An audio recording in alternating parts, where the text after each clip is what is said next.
Hola, buenas tardes a todos. Muchas gracias por recibirnos.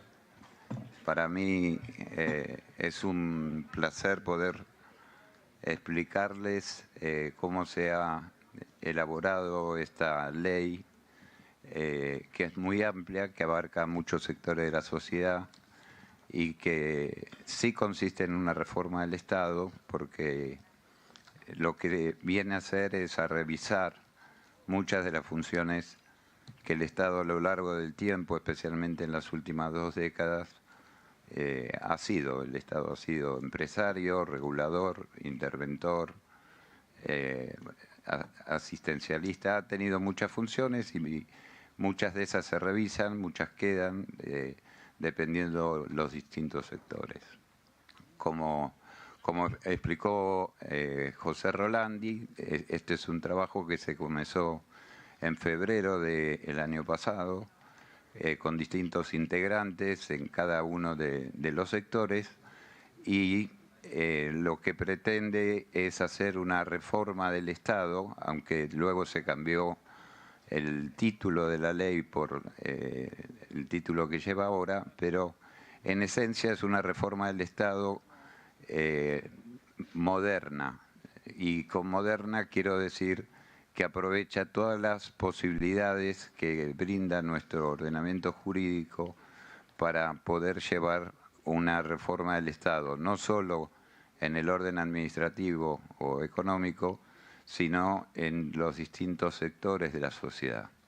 El último ejemplo, o el anterior, más inmediato, es el del 2019, que si bien no declaraba 11 emergencias, 11 emergencias públicas, sí declaraba 9, digamos, la diferencia no era tan sustancial. Y si ustedes ven el esquema que tiene la ley del 2019, es bastante parecido. Digo bastante porque esta se distingue en el temario y en el sentido de la ley, ¿no? Pero el hecho que se declare la emergencia pública en 2019 se declaró para 9 sectores y en este caso para 11. Yendo a la estructura de la ley, si ustedes ven, la ley está estructurada en 11 títulos, además de sus anexos. Perdón, en 9 títulos. Esos 9 títulos, casi cada uno de ellos es coincidente con uno de los ministerios en los que está organizado el Estado.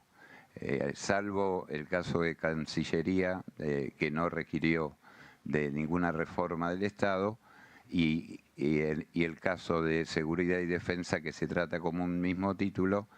7 títulos corresponden a cada uno de los ministerios, por eso para la explicación completa de esta ley se requiere no solo de una buena cantidad de tiempo, sino de que los distintos funcionarios que mencionó José Rolandi pueda explicar cada uno de los títulos.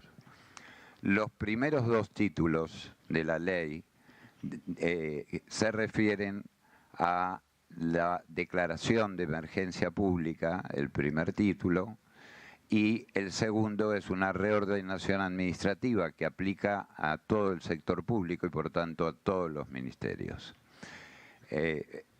En materia de emergencia pública, o lo que hace la ley es comenzar estableciendo objetos y principios, siguiendo la técnica legislativa que se suele utilizar en el manual de técnica legislativa, y se establecen 9 objetos y principios que son inspiradores después para las bases de la delegación y las facultades que se están delegando.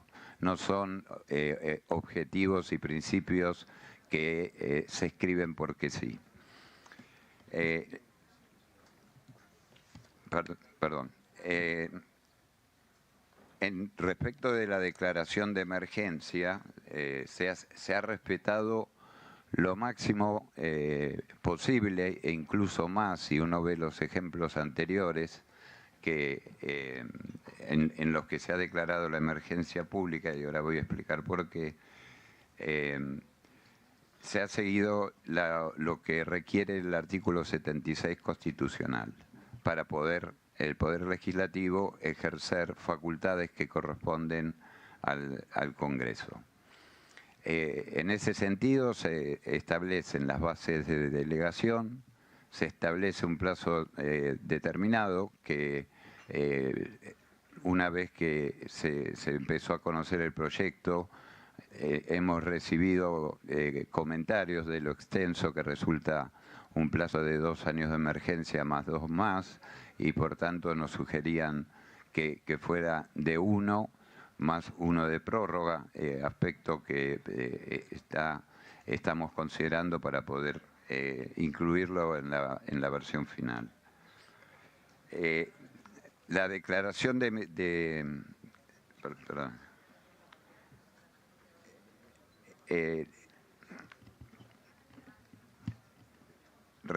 A ver, un segundo.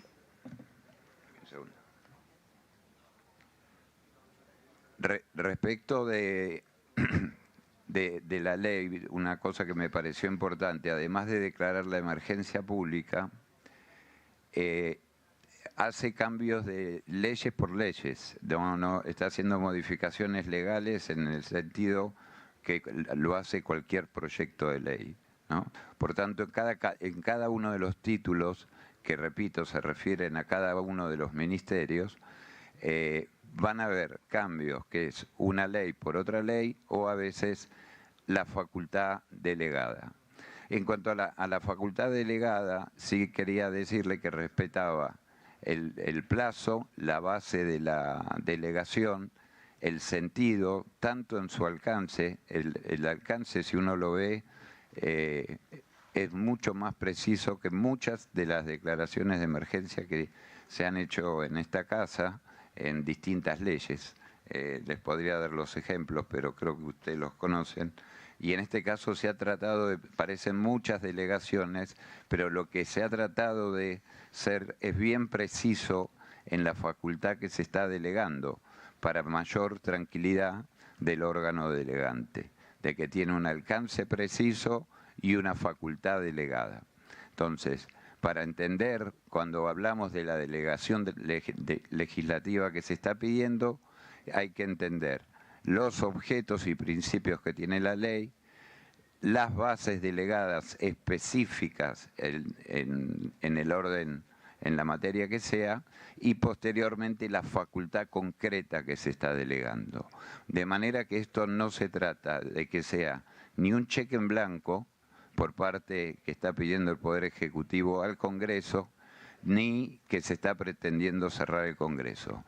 Bajo ningún punto de vista se está pretendiendo eso, como en algunos medios ha trascendido, y me parece muy importante aclararlo y explicar por qué no se está pidiendo eso. Se está pidiendo cosas muy específicas en un plazo que nos proponen que sea más corto, que podría ser más corto, pero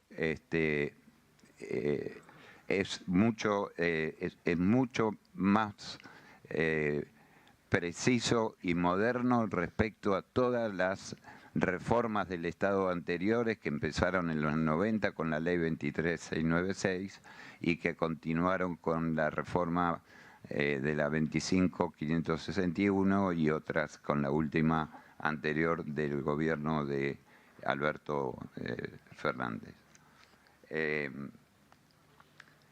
Eso en materia de emergencia. En materia del segundo título es la reorganización administrativa.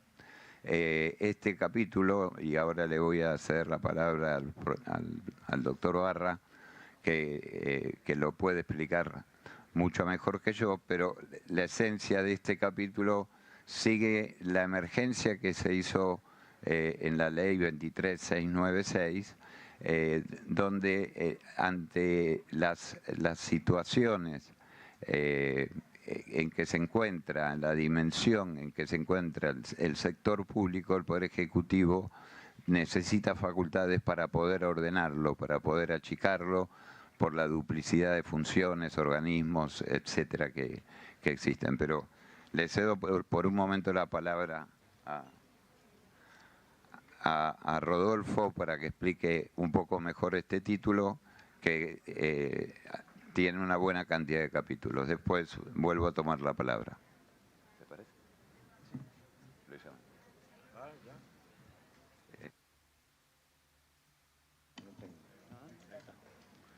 Bueno, muy buenas tardes. Muchas gracias a todos ustedes.